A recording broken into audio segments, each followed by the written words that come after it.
안녕하십니까. 조갑제TV 시청자 여러분, 저는 조갑제닷컴의 조세별입니다. 지금 시각은 2020년 12월 26일 밤 10시를 가리키고 있습니다. 여권 인사들 그리고 친문 지지자들이 사법부를 향해 아주 분노의 발언들을 쏟아냈습니다. 정경심 교수에게 징역 4년이 선고된 데 이어서 윤석열 검찰총장에 대한 정직 처분, 그 효력을 정지시키는 판결이 이어졌는데, 자, 이에 대해서 사법부를 향해 아주 총공세에 나선 것이죠. 아주 거친 말들을 쏟아냈습니다. 담당 판사를 적폐 인사로 낙인 찍기도 하고, 청와대 국민청원 게시판에는 해당 판사들을 탄핵하자라는 국민청원이 올라오기도 했습니다.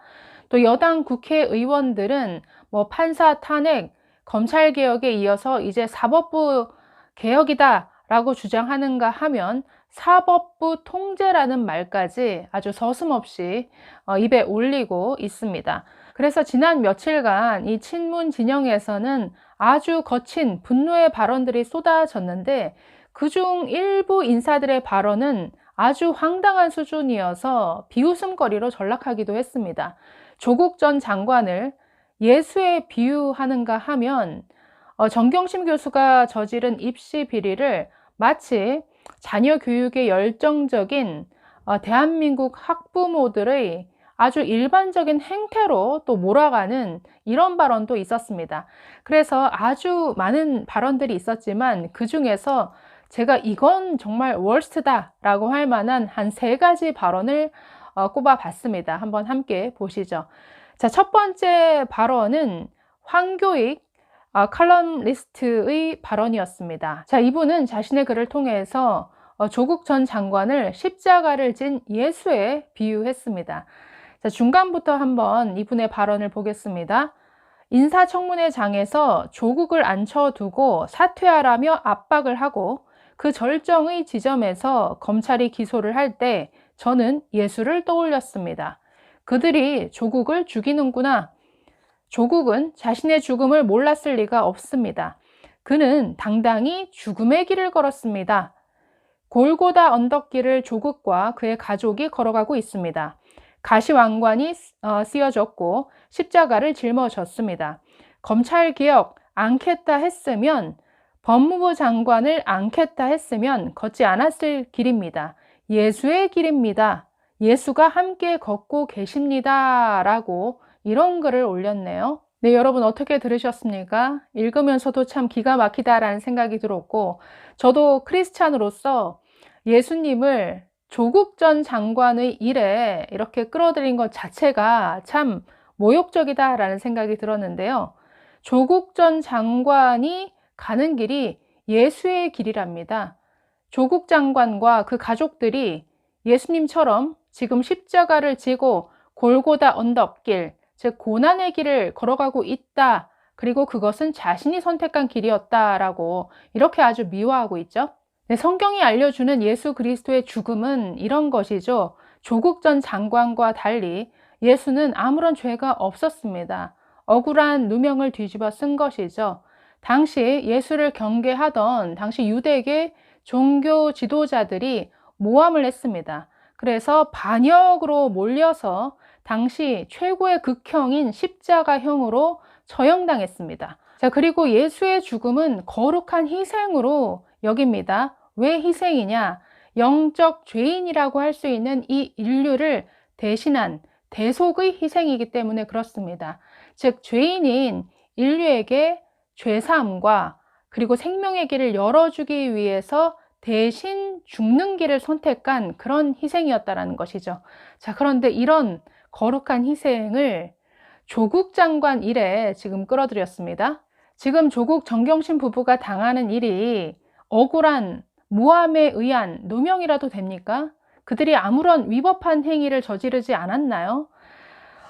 예수님의 죽음은 다른 사람의 죄를 대신한 죽음이었죠. 그러나 지금 조국 부부는 자기들이 한 행위에 대한 대가를 치르는 것이죠. 자신들이 저지른 위법한 행위에 대해서 그에 합당한 죄값을 치르고 있는 겁니다. 네, 황교익 씨 이렇게 말했죠. 검찰개혁을 하지 않겠다 했으면, 법무부 장관을 하지 않았으면 걷지 않았을 길입니다. 라고 이렇게 표현을 했습니다. 마치 검찰 개혁을 위해서 뭔가 스스로 고난의 길을 이렇게 걷고 있는 것이다 라고 굉장히 미화를 하는데, 이것은 차라리 이게 솔직하지 않았을까요? 법무부 장관을 하지 않았으면 들키지 않았을 텐데 라고 고백하는 게 차라리 솔직할 것 같습니다. 자, 월스트 막말 두 번째는 더불어민주당의 윤영찬 의원의 발언이었습니다. 자, 23일 페이스북에 저런 글을 올렸습니다. 표창장과 인턴 증명서 위조가 사실이라도 4년 실형의 법정 구속이라니, 조국 전 장관의 부인이 아니라면 법원이 이렇게 모진 판결을 내렸을까요? 그 시절 자식의 스펙에 목숨을 걸었던 이 땅의 많은 부모들을 대신해 정경심 교수에게 십자가를 지운 건가요? 그 표창장이 실제 학교의 업무를 방해했다는 증거가 무엇인가요? 잔인합니다. 네, 이렇게 글을 올렸습니다. 저 이 글을 읽으면서 같은 학부모 된 입장에서 굉장히 화가 났는데, 이것은 대한민국 전체 학부모에 대한 모독이죠. 자, 이분은 첫 번째로 표창장과 인턴 증명서를 위조한 게 사실이라도 징역 4년에 법정 구속을 한 것은 잔인하다, 너무했다 라는 반응을 나타냈습니다. 자, 정경심 교수 입시 비리, 사모펀드 비리, 그리고 증거인멸과 관련해서 15개 혐의 중에 11개 혐의에 대해서 유죄 판결을 받았습니다. 11개 혐의에 대해서 유죄 판결을 받은 자에 대해서 4년 징역형을 내렸다. 그리고 법정 구속을 한 것이 이례적인 일인가요? 아니죠. 자, 얼마 전 그 숙명여고 쌍둥이 자매를 위해서 그 교사된 아버지가 답안지를 유출한 사건이 있었습니다. 자, 이 사건에 대해서 지난 3월 그 아버지에 대해서 징역 3년이 내려졌습니다. 그리고 최근 입시 비리와 관련된 사건에서는 굉장히 형이 무겁게 내려지는 추세입니다. 자, 한 가지 죄에 대해서 징역 3년형이 선고가 됐는데요. 이분은 무려 입시 비리뿐만 아니라 사모펀드, 증거인멸 포함해서 총 11개 혐의 유죄입니다. 4년 징역 선고, 글쎄요, 잔인하다고 표현할 정도인가요? 그러면 박근혜 전 대통령에 대한 판결은 잔인하지 않습니까? 자, 그리고 징역형이 선고되면 법정 구속되는 게 원칙이죠. 최근에 김경수 도지사라든가 유력자에 대해서 예외적으로 법정 구속을 해야 됨에도 불구하고 풀어주는 것, 그게 예외적인 것이죠.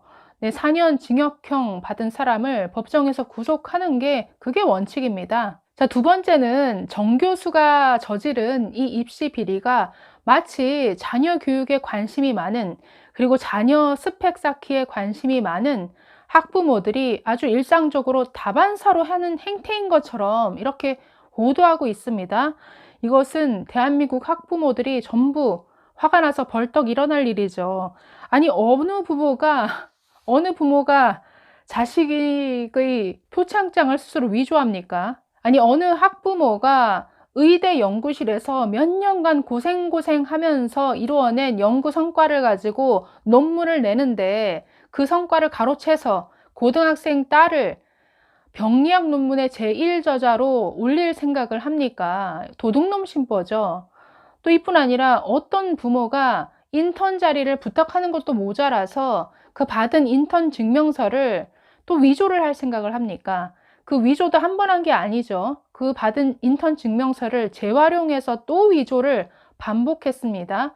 이런 짓을 할 수 있는 학부모가 이 세상에 몇이나 된다고 이렇게 말을 하는 거죠. 이것은 그야말로 대한민국 학부모에 대한 모독 행위입니다. 네, 월스트 막말 세 번째는 천주교 정의구현사재단의 지성용 신부의 발언이었습니다.